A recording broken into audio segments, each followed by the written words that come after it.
여러분 오늘도 잘 견디고 계십니까? 주말에 보내드리는 아침엔 매일경제 김명준입니다. 여기저기서 땅땅땅. 네, 사냥꾼의 총소리냐고요? 아닙니다. 4월 7일 재보궐선거가 다가올수록 부동산 이슈가 최대 관심사로 떠오르는 분위기입니다. 과연 이 부동산 문제가 이제 얼마 안 남은 4월 7일 재보궐선거에 표심에 영향을 미칠지 오늘 신문을 읽기를 통해서 한번 가늠해 보시기 바랍니다. 아침의 매일경제 오늘 도와주실 분들을 소개해드리겠습니다. 최민희 전 국회의원, 유영화 한국외국어대학교 초빙교수, 정미경 전 국회의원, 그리고 문인철 시사평론가 이렇게 네 분과 함께합니다. 어서 오십시오. 네. 자, 먼저요. 우리 생활과 우리의 삶과 좀 밀접한 이슈들 잠깐 짚어보고 이어가 볼까요? 중앙일보 12면 보니까요. 자, 제목이 이렇습니다.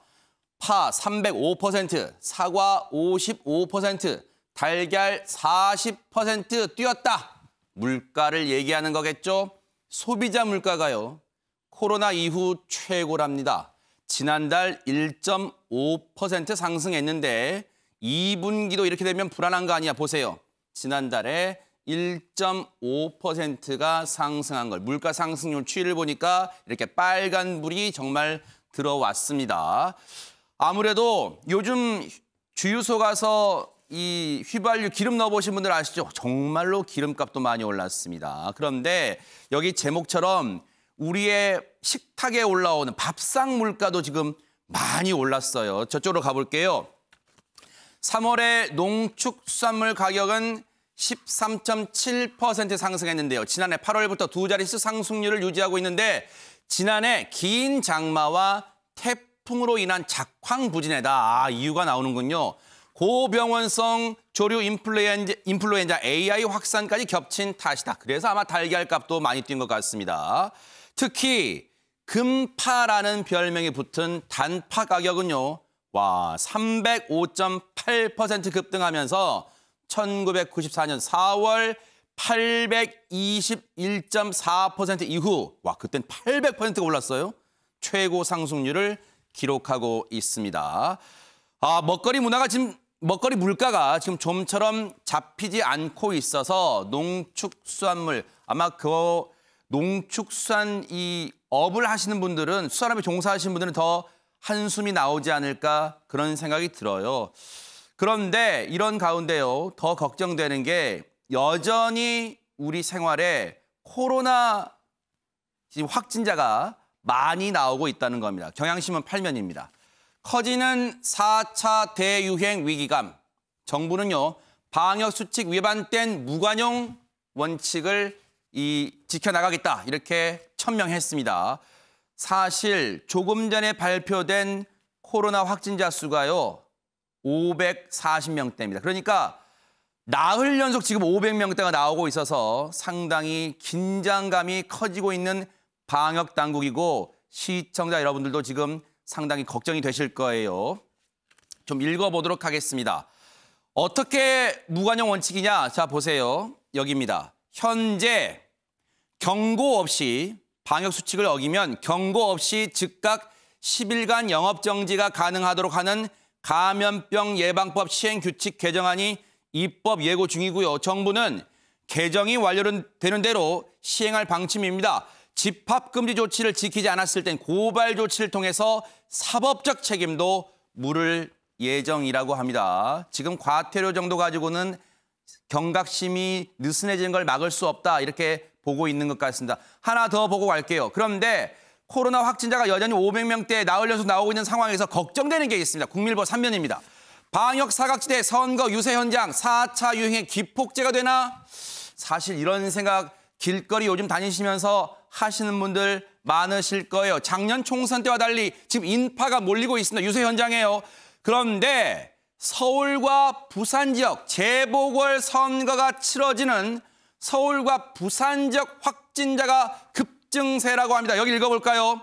실제로 최근 보궐선거가 치러지는 서울과 부산에서 확진자가 급증하는 추세다. 서울의 경우 공식 선거운동이 시작된 지난달 25일 이후 122, 127, 쭉쭉쭉 138, 107, 107로 잠깐 주춤했다가 145, 158, 199, 160 이렇게 1일 평균 145명을 기록할 정도로 지금 확진자 수가 줄지 않고 있는 상황입니다. 방역당국이 정말 유영하 교수님 지금 바짝 긴장할 수밖에 없는 상황 같습니다. 그렇습니다. 지금 선거 유세 현장 같은 경우도 이게 거의 집회라고 준 집회 성격이 그렇죠. 강하죠. 그렇기 때문에 좀 물론 이제 한 표가 아쉬우니까 후보자나 선거 캠프에 있는 분들은 많은 사람들을 모으고 싶고 또 카메라도 오고 그러니까 최소한 안내 방송은 좀 했으면 좋겠어요. 거의 오신 분들에게 마스크를 꼭 착용하셔라. 그리고 거리 두기를 해달라. 바짝바짝 하지 말고 말이죠. 바짝바짝 모이지 말고. 이런 얘기라도 좀 했으면 좋겠는데 이제 며칠 안 남았으니까 저렇게 먹힐지 모르겠어요.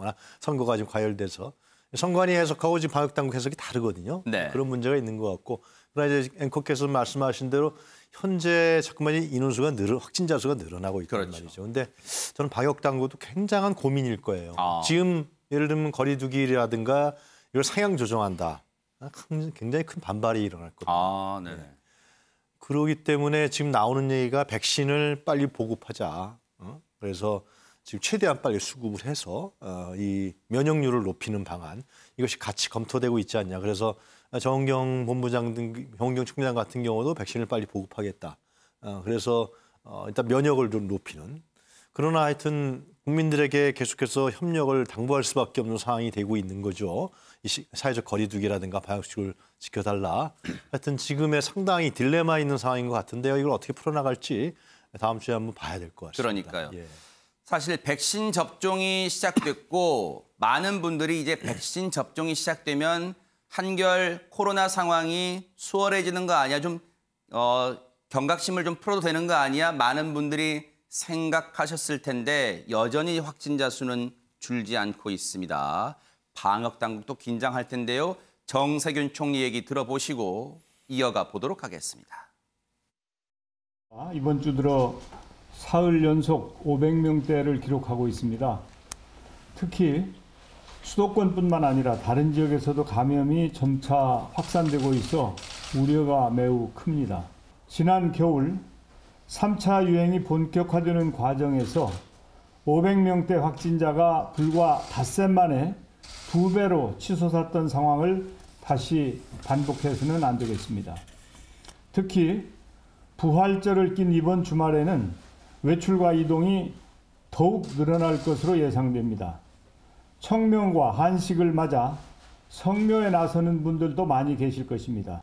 국민 여러분께서는 방역에 대한 경각심을 가지고 이번 주말을 보내주시기 바랍니다. 사실 방역 대책의 수장인 정세균 총리의 속도 하루하루 새까맣게 타들어갈 것 같습니다. 이런 가운데 매일경제에 보니까 이런 기사가 눈에 띕니다. 매일경제 1면입니다. 제주로 보복 여행 간답니다. 하하, 스위트룸 동났답니다, 지금. 스위트룸은 언뜻 봐도 가격이 비싸잖아요. 뭐 1박에 상당할 텐데 가격이. 근데 동났대요. 품절 사태랍니다. 억눌렸던 여행 욕구 분출된 거 아니냐. 하룻밤 묵더라도 비싼 곳에서 1년 새 특급 호텔 요금이 무려 35% 급등했습니다. 숙박업 불황과는 여기는 지금 딴 세상 아니냐. 그런 얘기가 있고요. 3면 해설 기사를 보니까 왜 이렇게 몰리고 있는지 그런 배경이 나와 있습니다. 그거 하나 더 보겠습니다. 배경 3면 보니까 네, 해외 막히자 제주로 호화여행 하냐. 지금 우리 입장에서는 바다 건너서 갈 수 있는 곳은 마지노선이 제주 아니겠느냐. 참 우픈 현실입니다. 중저가 호텔, 도심 상가는 대조적으로 썰렁한 모습입니다. 코로나 1년 제주 관광 양극화다. 이렇게 기사를 싣고 있는데 사실 문인철 평론가님 이게 소비 관련 기사일 수도 있지만 지금 코로나 이 기사와도 밀접합니다. 지금 이제 한계 도달한 거 아니냐 하는 지적도 있지만 코로나 피로감이 극도로 높아진 상황인 것 같아요. 그래서 그렇다고 이렇게 1년째 코로나에 우리가 고통받고 있는데 어딘가 가야 될 것 같고 또 다른 때 같으면 해외로 나갔던 분들이 이제 제주도로 저렇게 가시는 것 같아요. 그래서 뭐 보복 이제 소비다 뭐 또 명품들도 막 줄 서서 사는 그런 경우도 있고 그래서 그런 게 나오고 있는데 이것도 어떻게 보면 코로나 소비 현상이라고 볼 수가 있겠습니다. 그래서 이쪽 소비를 그렇게 보는 분들은 코로나가 혹시 진정이 된다 할지라도 혹시나 아니죠. 꼭 진정이 돼야 되죠. 진정이 되어도 이러한 소비 형태는 상당히 지속되지 않을까 그렇게 예측하는 사람들도 있습니다. 그런데 진짜 우리가 이 코로나를 막고 뭐 보복 소비니 뭐 이상한 여행이니 뭐 이상하지는 않지만 저렇게 평상시에 없었던 소비 형태가 나오는 것이 좀 그 평상심을 유지하려면은 백신이 들어와야 되는데 어제 한 언론사의 그 지적에 따르면은 그 우리 많은 방역 체제 주사를 그 놓는 그 뭐 여러 가지 의료 체계에서 3일이면 다 놓을 수 있다 그래요. 3일이면 다 놓을 수 있는 분량을 백신을 놓고 있다는 그 모습을 비춰주기 위해서 찔끔찔끔 이렇게 놔주는 거 아니냐 하는 그런 의혹을 제기했습니다. 그런데 이거 질병관리청장한테만 백신을 맡기지 말고 정말 전 국가적으로 나서가지고 물론 자국 우선주의가 더 심해진 상태에서 상황은 더 어려워지고 있습니다. 그렇지만 그런 것은 국난은 극복을 하고 있는 거 아니겠습니까? 그런 어려움이 있다고 해서 어이구 나는 못해 이렇게 한탄만 할 때는 아니잖아요. 정말 전 국가적으로 대통령부터 다 나서가지고 백신을 확보하는 노력을 경주해야 될 것 같습니다. 네. 자, 지금 뭐 여러 가지 상황도 복잡합니다. 그런데 지금 코로나가 계속해서 이 확진자가 줄지 않고 있어서 걱정도 되고요. 그런데 우리 최민희 의원님도 발언 요청하셨으니까 한번 들어볼까요? 네네. 그 한 언론사가 얘기한 그 의혹은 그게 사실이 아닌 걸로 밝혀졌잖아요. 그리고 그게 말이 되나요? 그러니까 저는 이제 문제 제기는 뭐 타당하고 다 받아들여야 된다고 생각합니다. 백신 확보를 위해서 적극적으로 노력하라. 이거는 맞지만 정부가 일부러 화면에 나오게 하기 위하여 그 백신 접종 속도를 늦추고 있다. 이거는 저는 정말 말도 안 되는 마타도라고 생각합니다.